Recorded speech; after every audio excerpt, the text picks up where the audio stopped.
Good morning, crime community. Here to continue to read out Maria Edgeworth. The introduction or definition that's going on is by Marilyn Butler. Edgeworth's reception has been much affected by 20th century Irish cultural politics. In the somewhat Philistine nationalist ambience of the generation after the founding of the Irish Republic in 1922, her work was unsympathetically noticed by critics such as Stephen Gwynn. Big house attitudes did not seem her only problem.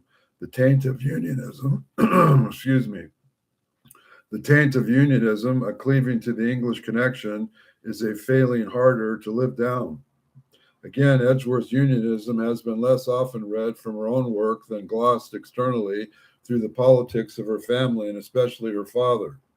As member of the Irish Parliament in the pocket borough of St. Johnstown, R.L. Edgeworth played his practical part in history in July 1800 by casting his vote against union in the division which put an end to the life of the Dublin legislature. This was the odd outcome of the study of the issue, which largely from books hesitated by Arthur Young's Tour in Ireland, but also from conversations with Irish neighbors and letters exchanged from friends among the intellectuals and entrepreneurs of the English Midlands.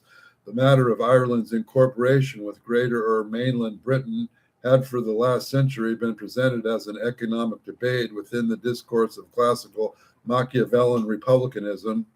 Irishmen such as William Molyneux, author of The Case of Ireland, 1698, and the politician and writer Robert Molesworth argued that under the mixed constitution, a nation's trade was part of its policy, a proper concern of the state, and perhaps the most crucial aspect of policy for the state subjects.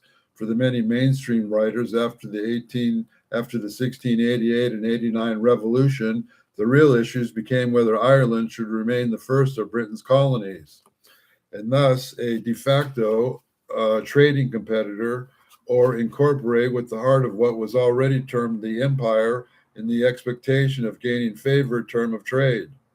As R.L. Edgeworth put it in a letter to Darwin on March 31st in 1800 and afterwards repeated in Irish bulls, such a union would identify the nation so that Ireland would be put in Yorkshire to Great Britain would be excellent thing. Edgeworth was indeed persuaded by his intellectual friends in the English Midlands and by his own reason that he should vote for union or economic grounds. But what counted in the end was the enormous royalties of his Irish Protestant friends and parliamentary colleagues, who most ardent patriot opponents to the bill at this time. So like so many Anglo-Irishmen on so many occasions, he chose to follow his heart down to the Irish road and voted against while pretending that he was guided by some loftier and more English, disguised at the bribery that was needed to get the act through. No wonder R.L. Edgeworth yearned a single legislative act, equally desired by both sides, which had have healed over the Anglo-Irish schism in his own makeup. In his field day pamphlet, Heroic Styles, the tradition of an idea, Seamus Dean has diagnosed even a giant of modern Irish poetry. W.B. Yeats, after suffering from the pathology of literary unionism, Dean also implicates Edgeworth, for whom the term is more literally applicable. It is in fact crucial to any modern understanding of the writing, and we identify the central symbolic role of the union in NUI and afterwards in the absentee, but the cruder implications of her unionism was us need tempering by three considerations, two historical and one artistic. She was writing in the immediate context of the traumatic events of 1798 when she and her family witnessed atrocities, were there themselves threatened as a rebellion of Protestants as well as Catholics was bloodily put down. A share in the empire has long represented in Scottish as well in Irish discourse the way of containing English greed and exclusivity rather than putting down the aspirations of other peoples of the British Isles. But beyond all this, the first literary treatment of union, to which she put solely her own name, NUI, brings the issue poignantly and originally down to the personal level at the point in the plot where chronology would lead us to expect a reference to the passing of the Union as a public event. She substitutes a symbolic equivalent, the exchange of rank, income, and ethnic identities of two English-Irish earls of Glenthorne, the checkered shifting identity, and the many remainings of Christy O'Donoghue.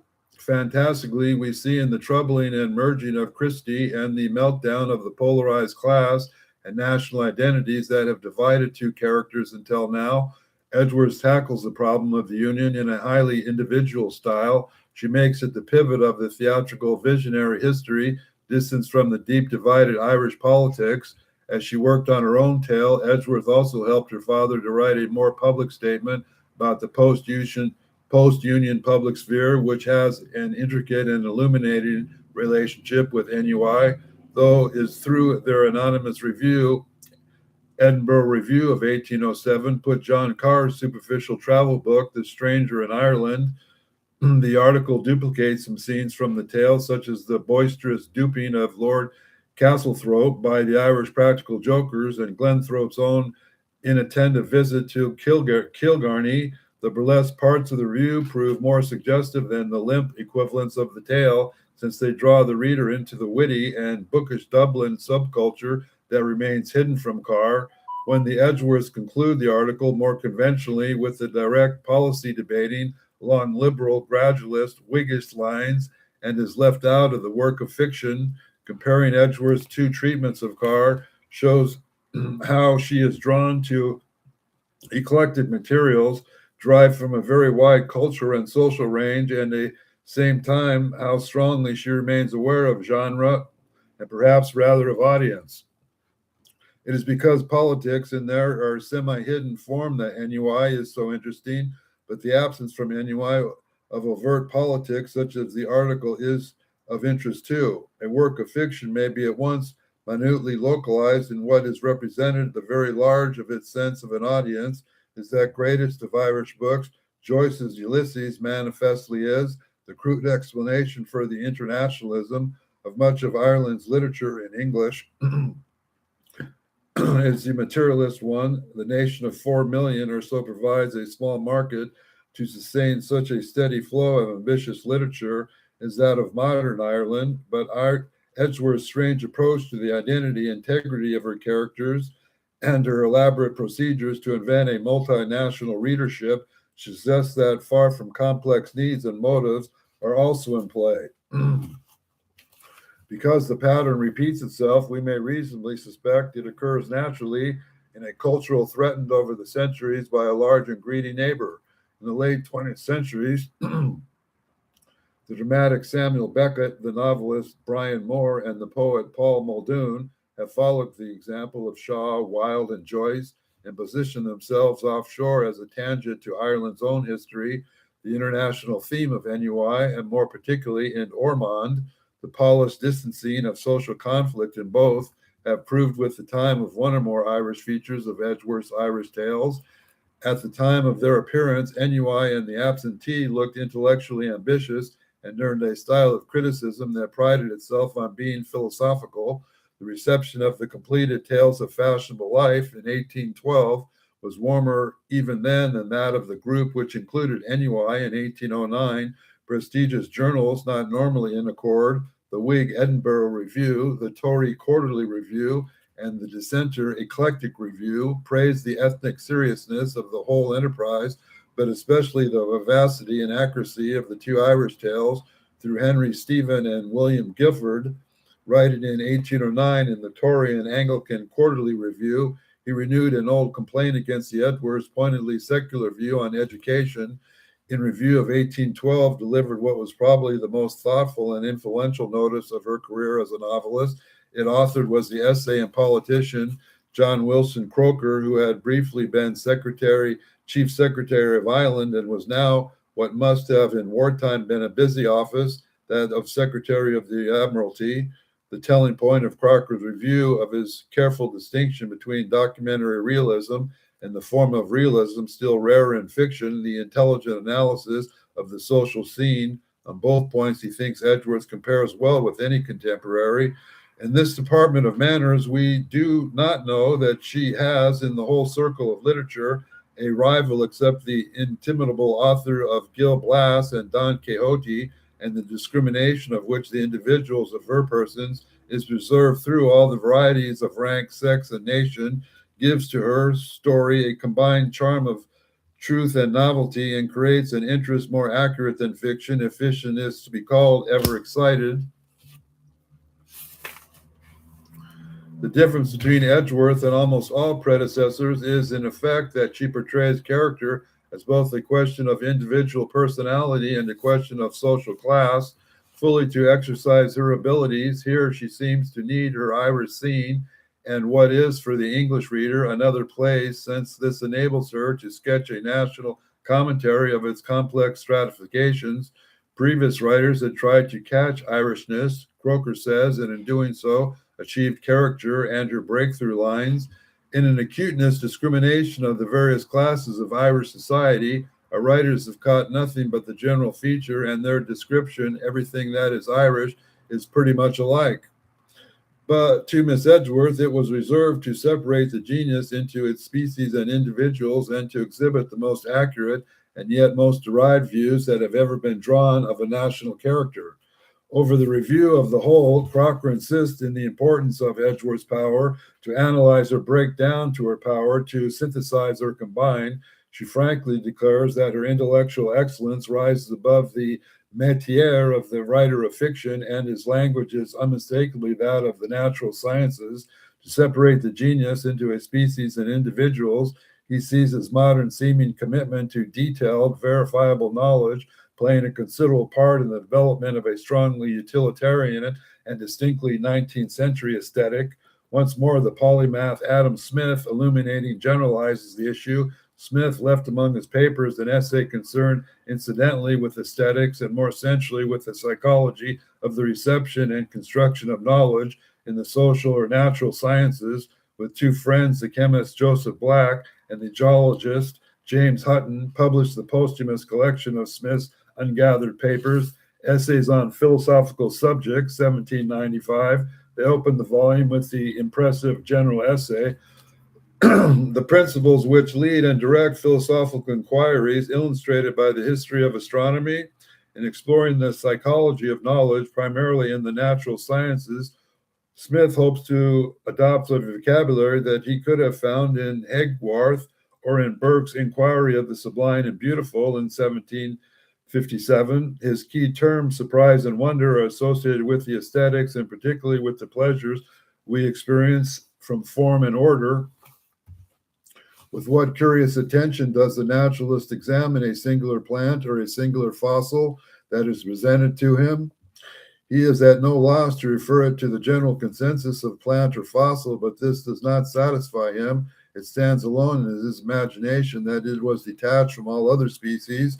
Rather than it was just stand quite by itself, he will enlarge the presence, as if I may say so, of some species in order to make room for it, that he will create a new species on purpose to receive it and call it a play of nature, but in some class or other of known objects we must refer it and bewitch it, and then he must find out some resemblance of other before he can get rid of that wonder and that uncertainty and anxious curiosity excited by a singular appearance and by its dissimilitude and all the objects he had hitherto observed. Such a passage applies to much of Edgeworth's fictional and essayist writing in Ireland, in Irish Bulls, so much as in Ennui and the Absentee, because all present in the reader knowledge of Ireland in a carefully prepared way.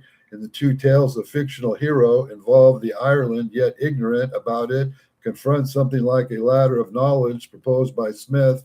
First comes the datum, sparkle of particular curiosity, which surprises us, the peculiarity of Edgeworth's Irish realist scenes, and also her educational writing, is that such curiosities are handled so that they excite the surprise and wonder of the reader, though not necessarily of the relevant fictional character. Moments we receive as odd and unaccountable, demanding our further thought, occur in Ennui after the supposedly English hero arrives in Ireland. The first of the note comes from chapter 6, when Glenthorne encounters Paddy, the witty and enterprising Irish coach driver. The next, when he arrives after midnight in the castle. A third, when he steps out of the following morning to find his dismaying numerous tenants who bow and return day after day in the hope of having a word with him. In fact, the wonder of immediately experiencing does not drive Glenthorne to the philosophic irritation engagedly described by Smith. He was at that name. Glenthorne is never a philosopher, and he does not ask himself why the Irish poor seem as unique and inexplicable as they do, nor does he learn from his surrogate, the English tourist, Lord Craiglethorpe, nor from other non-Irish entrepreneurs of the current scene, good and bad, such as the agents, MacLeod and Hardcastle, nor from the friendly peasants who try to read the rebellion for him. The reader's, on the other hand, is to pursue the explanations Glenthorne kept evading. As Croker notices, Edgeworth's social realism is not so much an aesthetic effect as a psychological strategy designed to engage the reader throughout the book by first stimulating and then satisfying his or her curiosity about Ireland. He gives a medical or a psychological rather than an aesthetic explanation for the style of realism that isolates the individual occurrences and also seeks to relate it to formal classifications, genius class.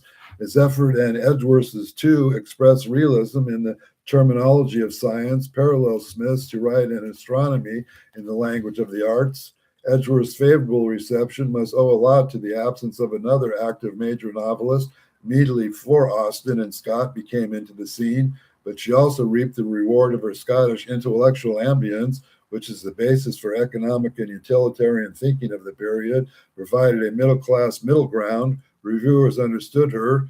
They too were general intellectuals, not specialists as poets seemed, and because they worked like her, in its eclectic moment as kaleidoscopic diversity and its informativeness, the review and the individual review article had points in common with the Edgeworth tale, but plainly allowing his tales to seem influenced by reviews or encyclopedias as the medium of knowledge. Edgeworth secured reviewers as allies. She gave Croker lively, memorable, seemingly authentic passages to quote, and larger issues, more of art history and of public policy, to comment on. The Irish tales might have been tailored to enter the discourse via a secondary route of a serious review article. Croker did most of what she could ask of him, but she appealed to him specifically on the basis of her truth-telling claims, and for the Edgeworth, the writer of polished fables, also had to pay. His laudatory articles begin with a stemming itemizing of her failings and heading the list from the devices that are too conscientiously fictional for his taste, especially the use of coincidence or the traditional non-naturalistic turning of the plot, which we might be willing to call fantasy, but which Croker terms violent and unnecessary vicissitudes of fortune and feeling. Among the most offensive examples in the discovery made by the hero of Ennui that he was changed as a baby with his former foster brother, noting that such incidents are not marginally but key to Edgeworth's plots. Croker tantalizing shows his geniuses why she uses them, but we cannot reconcile ourselves to extreme improbabilities and events bare within the verge of nature which excite wonder instead of interest and disgust rather than surprise. This is that taboo against the use of invented masterall and inventive materials in proximity with fact, which has limited the modern historian's freedom of experiment and incidentally constrained the realist fiction too. Here it means that Croker will not read those elements in the Irish tales that we shall see encode some of their subtlest and most suggestive meanings. Crocker's bluff approach set an unfortunate precedent when it came to spotting the crucial undercurrents of an Edgeworth text. It was, for instance, a trickery assignment by a brave one for a woman author in this period to cross-dress as a sexually experienced and moderately dissolute young male narrator. Some of the texts from which she quotes to construct her portrait of aristocratic dissipation in the opening chapters are notably scandalous. Even as Glenthorne's vices are sanctioned by the medical textbook, moderate enough at that, Edgeworth risking provoking middle-class distaste for a lifestyle based on hedonism and the experimental sampling of pleasures. Unfortunately, Glenthorne's occupational malaise of indolence also works to distance the reader from the vivid Irish world he was supposed to mediate for us. Some of the psychological insights offer real compensations, but few reviewers or critics, early or late, have dwelt on these. Cocooned from their neurosis, Glenthorne, for most of the action, can hear, not only faintly respond to voices unlike his own, belonging to the strangers who speak monologues rather than ending into dialogue. In the opening sequence in England, injured and shaming death, he for once fears his servants' honest opinion of him, and as so often in his life, he is unable to respond. Later, recovering from his head injury, he drifts in and out of sleep while Eleanor tells him stories as though he is still her sick child, in the unconscious scenes of which she finds his adulterous wife packing to leave him. This poor little girl proves, as emotionally blocked as he is, they cannot talk over what has happened or decide whether what to do. Lady Glenthorne, who has never given a Christian name, anticipates over repressed whys in Edgeworth's fiction, such as the impressively realized Lady Sarah in Vivian in 1812. Once in Ireland, Glenthorne, like Goss, Wilhelm Meister, who precedes him, and Scott's Waverley, who follows, remains half immobilized and as though participating in his own dream. He meets a procession of Irish figures whose energetic speeches elicit from him only short, faint replies. Paddy the driver, his loquacious tenants, his Scottish agent MacLeod, his neighbor's agent, Mr. Hardcastle, Lady Geraldine, Joe Kelly, Christy, and Eleanor, who round off these narratives with the wild turning story of his real parentage. In all, Glenthorne's encounters of these people, as is they are not he, who are the animate figures and the real agents of the plot. These effects are the chorus part of the scheme of the book, and Glenthorne, suffering from an ailment identifiable at once by the male neurosis and the aristocratic neurosis, making a fascinating object of study for the sharp-eyed woman writer, but readers of fiction tend to emphasize with central characters unless clearly directed to do otherwise. There are other distinguished cases in this period of good novels with unreliable or distant narrators, such as Caleb Williams and Frankenstein, both of which remained at low critical repute until relatively recently because of the alienation effect being used, remained undefined by the authors concerned as well as by their critics. And so the presentation of Glenthorne, in all probability, the key factor in the book's relative unpopularity. Through the condensing agents, MacLeod and Hardcastle have good moments. The tale suggests strongest voices belong to the dialect speakers or to women readers. The rank Irish voices are distinctive. Lady Geraldine is described as having a style and intonation that is unmistakably Irish, though nearer French and English.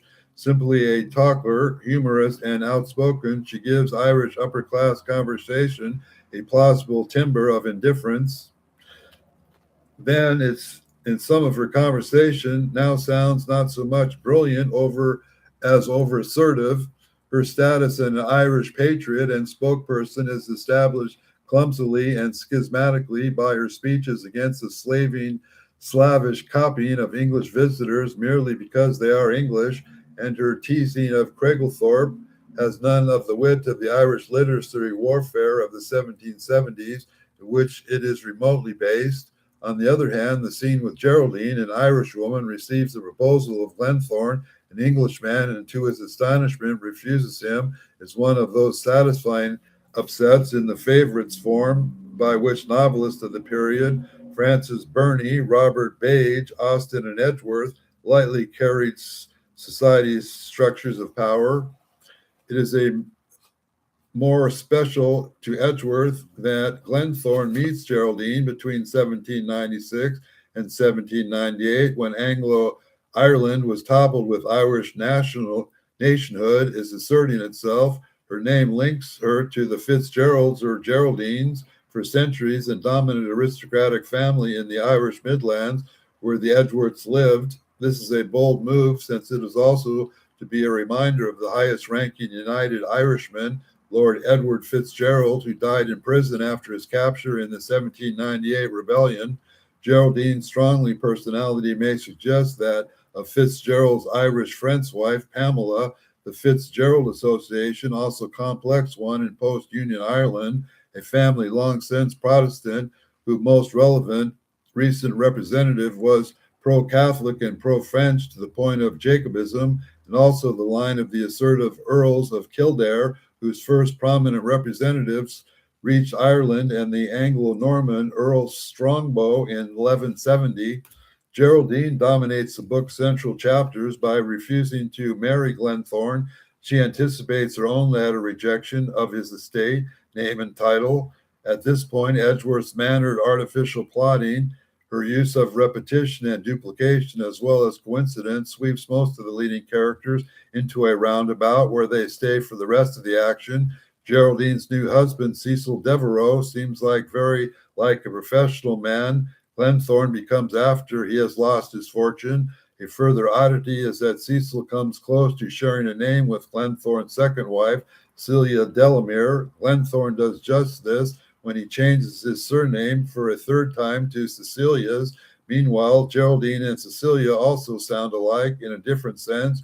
Each defies her mother in order to marry the man of her choice, proceeds to find her husband a professional career, and plainly means to share his work. The high degree of artifice in the second half of NUI turns it from a fictionalized travel narrative into what must be read as an allegory involving all the Irish characters together. But why, at the very center of the book, should Geraldine, the key character, depart into India? In Belinda, the most ambitious work of fiction before tales of fashionable life, Edgeworth proposes marrying her heroine in the West Indian, Mr. Vincent, a man of English descent whose family was made a fortune in its Caribbean plantations. Edgeworth felt sympathy, a fellow feeling with West Indians. The qualities she gives to Vincent, warmth and impulsiveness, were once normally attributed to her family circle. To herself, she sometimes connects specifically the speech of the Irish and the West Indian to colonized peoples, but NUI hardly establishes the connectedness to Lady Geraldine and the Indian masses, prevented by her gender, her relative poverty, and the masculine colonial system from doing anything worthwhile at home. Geraldine escapes to India to play her natural role, which is fairly one of governing. Geraldine Cecil set off not clearly to embark on the essential commercial career of the typical company employee a generation earlier, who was liable to return home a rich nabob, nor were they imitating the career of the Edgeworth neighbors and acquaintance, the Irish Weasley's brothers, who had been engaged between 1800 and 1805 in a particular but almost contagious campaign of imperial conquest and annexation. About 1800, the British India was, like Ireland, in a state of transition. What before 1795 had been three scattered territories administered by the Mercantile Company of the purposes of trade were fast enlarging into an empire even larger than that of the Mughals, which had become the responsibility of the British state. In the first 3 decades of the 19th century, India became the focus of much idealistic thinking of middle-class intellectuals, evangelicals, and utilitarians, of philosophical radicals who saw it as their terrain for great social experiments in the spiritual and material betterment of the entire population. If Edgeworth had belonged to the less regular family and had been born a generation later, she might have sent out her second hero, as Charlotte Bronte sends John Rivers in John Eyre to convert the Hindu heathen. If she had been born a generation earlier, she might have minded Republicans' anxieties about the corrupting influence of Eastern trade, luxury, and the despotism of an overextended empire. When she dispatches her Geraldine Cecil partnership to India, Edgeworth emphasizes their civilian role. This appointment, achieved with Glenthorne's help and thorough political influence in Dublin, seems the natural consequence of Ireland's incorporation into the heart of the empire. The Irish must henceforth claim their full share with the English and the Scots in Britain's mission to bring prosperity, stability, and the same version of Protestant individualism to populations caught until them in systems breeding only poverty, superstition, and inertia. Cecil Devereux, blocked at Geraldine from leading the Irish out of much of the same plot, sees the door of opportunity opening for him in India. By developing her plot this way, Edgeworth implies that she is not much interested in debating the right to rule other people. She views government, especially the government of the empire, as a benign force, the means of disseminating education and enlightenment from the center of the employer of the new progressive civil service. 19th century novelists quite frequently used Africa and India as a kind of moral trampoline, a place where characters go for healthy moral exercise and to get the kudos of turned a bad old world into a brave new one. We have naturally grown skeptical of idealism in this form, especially if it links with profits and more often careers. And for the form might always, quite obviously, have had more to say in conditions at home than into the nominal topic abroad. In the period of rapid development of the professions around 1800, no profession was as open to talent or as an independent of wealthy patronage as writing. Most writers of the age emerged from the provinces or from families involved of non-affluent learned trades. The humbler ranks of the clergy and the lawyers or bookers, printers, and so on, their paymasters and publishers represented the similar interests. The most persuasive accounts of the sociology of Western Europe culture about this time, such as Robert Darnton's for France, shows authors and readers forming a network of uninfluential, unfranchised, and uncapitalized groupings within the middle and lower middle class. This could explain why the novel's plots so typically encode dreams of social advantage and empowerment, the instinctive compensations of individuals who in real life know frustration. Heroes and heroines rise in a world, however nobly indifferent. Sudden promotions tend to seem implausible, especially in the realistic domestic novel. The colonies become an imaginary terrain for their realization, and the feudal past another. The fantasy of an escape for Geraldine and Devereux to somewhat elsewhere is an opportunistic alternative glimpsed at the center of Ennui at the point when the rich Glenthorne is most hopelessly sunk in passively and inertia, while modern interpreters could see this fantasy serving a collective project of Western dominance. Contemporaries might think it exposed that was desirable and unavailable in an inert colonial society such as Ireland. As one of the novel's leading women, Geraldine is flanked by others. Glenthorne's first wife is nurse Eleanor, his second wife Cecilia, and these Eleanors, the nurse is much the most interesting and original creation, held by a role that is a maternal rather than sexual, and her mother in babyhood, Eleanor in Mother Ireland, Kathleen in Houlihan, stubborn and earthly and most emotive and influential figure in the hero's life. The figuring of Irish's identity as an old poor woman emerged in the course of the 18th century, is it most commonly argued because Ireland was indeed emasculated and generally disempowered at the time. But Edgeworth, a woman writer, makes more of the stereotype. The presence of Ennui in three symbolic women figuring Ireland complicates matters. So does the contrast in character between Geraldine, strong, witty, opportunistic, and Eleanor, disposed and regressive. Supposedly this foster mother, but in fact his natural mother, Eleanor, reproves the real mistress of Glenthorne's destiny. She appears during the 25th birthday celebrations just when he is riding out to kill himself. She both kills him in his English existence by causing a near fatal accident and brings him to life in an Irishman by inducing him to return to Ireland. One of the means she employs is storytelling of the Irish past, always significantly stories of Irish rebellionists against English rule. In fact, she gives an added dimension of the plausibility to the subsequent association of her sons of the 1798 rebellion. Much later in the plot, she brings the hero's reign to an earl to an end, killing him at once more by revealing the true story of his birth and rather infancy. Through the baby motif has come cosmic association. Its tragic potential is realized by Eleanor. The cultural differences between mother and son prevent them from understanding each other's wants. Each gives the other's unwise material gifts that, as the fairy tale proves burdensome and alienating, her distress when her son gives her up, gift of the earldom, kills Eleanor, and she dies without being reconciled to him. Well, we will leave this chapter for another day. We plan to keep learning about Mrs. Ireland and how all of Europe transitioned into America. It's going to be a long story. We have a lot of people to study. This is another day of life. Have a nice day.